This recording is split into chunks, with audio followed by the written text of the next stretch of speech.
আসসালামু আলাইকুম ওরহমতুল্লাহি ওবরাকাতুহ। আলহামদুলিল্লাহ, আশা করি আপনারা সকলেই ভালো আছেন। দিনই আলোচনায় আপনাদের সবাইকে স্বাগতম। আমাদের এই দিনই আলোচনার আজকের বিষয়বস্তু হবে ইমানের শাখাগুলো নিয়ে ধারাবাহিক আলোচনা। আমরা এই ইমানের শাখাগুলো নিয়ে ধারাবাহিক আলোচনায় আমরা গত পর্বতে ইমানের 9টি শাখা জেনেছিলাম। আল্লাহ যদি তৌফিক দান করেন, আজকে আমরা ইমানের 10 নম্বর শাখা সম্পর্কে জানব। তো ইমানের 10 নম্বর শাখা হচ্ছে আল্লাহ তাআলার সঙ্গে ভক্তি এবং মোহাব্বত রাখা। আল্লাহ পাক রব্বুল আলমিনের সাথে ভক্তি এবং মোহাব্বত রাখা।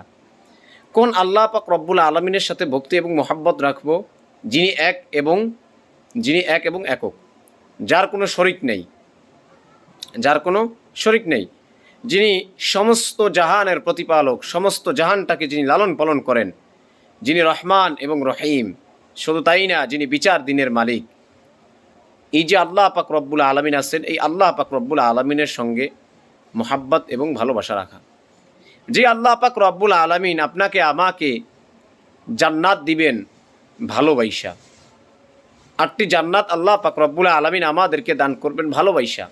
ওই আল্লাহর সঙ্গে ভালোবাসা এবং মোহাব্বত ভক্তি রাখতে হবে। শুধু তাই না, যে 8টি জান্নাতের স্তর হবে আলাদা আলাদা। এই জন্যই তো আল্লাহর রসুল সাল্লাল্লাহু আলাইহি ওয়াসাল্লাম বলছেন যে তোমরা যখন আল্লাহ পাক রব্বুল আলমিনের কাছে জান্নাত চাবা, তো জান্নাতে আলা চাবা, জান্নাতে ফেরদাউসে আলা চাবা, যেটা সবচাইতে বড় জান্নাত, এই জান্নাতটা চাবা। কেন চাবা? কারণ এই জান্নাতের ছাদটা হবে আল্লাহ পাক রব্বুল আলমিনের আরশ। সুবহানাল্লাহ। এই ছাদটা হবে আল্লাহ পাক রব্বুল আলমিনের আরশ। যেই ছাদ থেকে নিয়ে আল্লাহ পাক রব্বুল আলমিনকে দেখা মাত্র সময়ের ব্যাপার।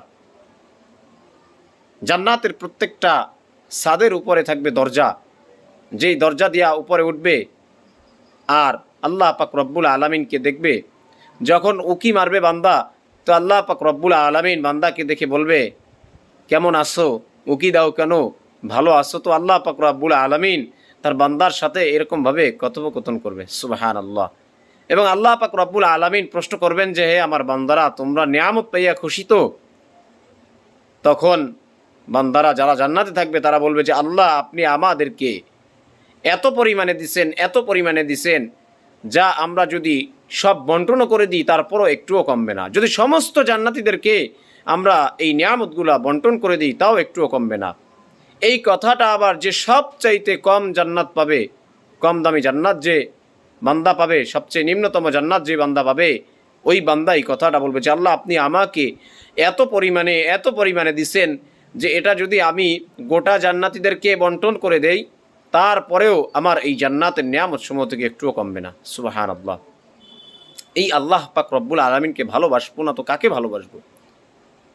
আরে যে আল্লাহ পাক রব্বুল আলমিন আপনাকে আমাকে এত বড় নিয়ামত দিছেন, এই আল্লাহ পাক রব্বুল আলমিনকে ভালোবাসবো না তো কাকে ভালোবাসবো? ও দুনিয়ার মানুষ, এই দুনিয়ার থেকে কিন্তু চলে একদিন যাইতেই হবে।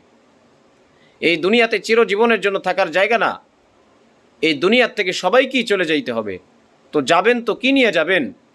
আল্লাহ পাক রব্বুল আলমিনের ভালোবাসা নিয়ে যেতে হবে।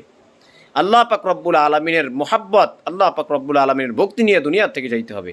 কেনই বা যাবেন না?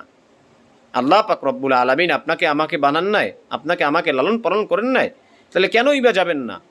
আরে এই দুনিয়ার থেকে যাব তো যাব কি নিয়ে? আল্লাহ পাক রব্বুল আলমিনের ভালোবাসা, মোহাব্বত এবং তার ভক্তি নিয়ে। কারণ আল্লাহ পাক রব্বুল আলমিন আমাদেরকে তাকে ভালোবাসতে বলছেন। যদি তাকে ভালোবাসা যায়, তার ভালোবাসা নিয়ে দুনিয়ার থেকে যাওয়া যায়, তাহলে অবশ্যই সফলতা পাওয়া যাবে, সাফল্য অর্জন করা যাবে। আর এই আল্লাহকে আমরা কেন ভালোবাসবো না? আল্লাহ নিজেই বলতেছেন যে আমাকে তোমরা কেন ভালোবাসবে না? আল্লাহ পাক রব্বুল আলমিন নিজেই বলতেছেন যে তোমরা আমাকে কেন ভালোবাসবে না। কারণ কি কারণে ভালোবাসবে?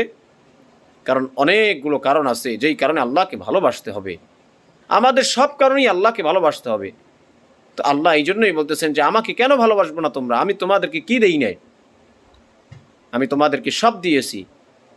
আল্লাহ পাক রব্বুল আলামিন এর পরেও বলেন যে তোমাদের বোঝার জন্য আমি তোমাদেরকে যে কি জন্য তোমরা যে আমাকে ভালোবাসবে না, আমি তোমাদেরকে যে কি দিয়েছি সেটা একটু লক্ষ্য করো। আর সেই জিনিসগুলা কি ইনশাআল্লাহ আল্লাহ যদি তৌফিক দান করেন আমি আপনাদের সামনে আগামী পর্বে ইনশাআল্লাহ এ বিষয়ে কিছু আলোচনা করব। আল্লাহ পাক রব্বুল আলামিন আমাদের সবাইকে ওই পর্যন্ত হায়াতে তৈয়বা দান করুক, আমিন। এবং আল্লাহ পাক রব্বুল আলামিনের উপরে ভালোবাসা এবং ভক্তি শ্রদ্ধা রাখার তৌফিক দান করুক, আমিন। ও আখির দাওয়ানা আলহামদুলিল্লাহি রাব্বিল আলামিন। আসসালামু আলাইকুম ওয়া রাহমাতুল্লাহি ওয়া বারাকাতুহু।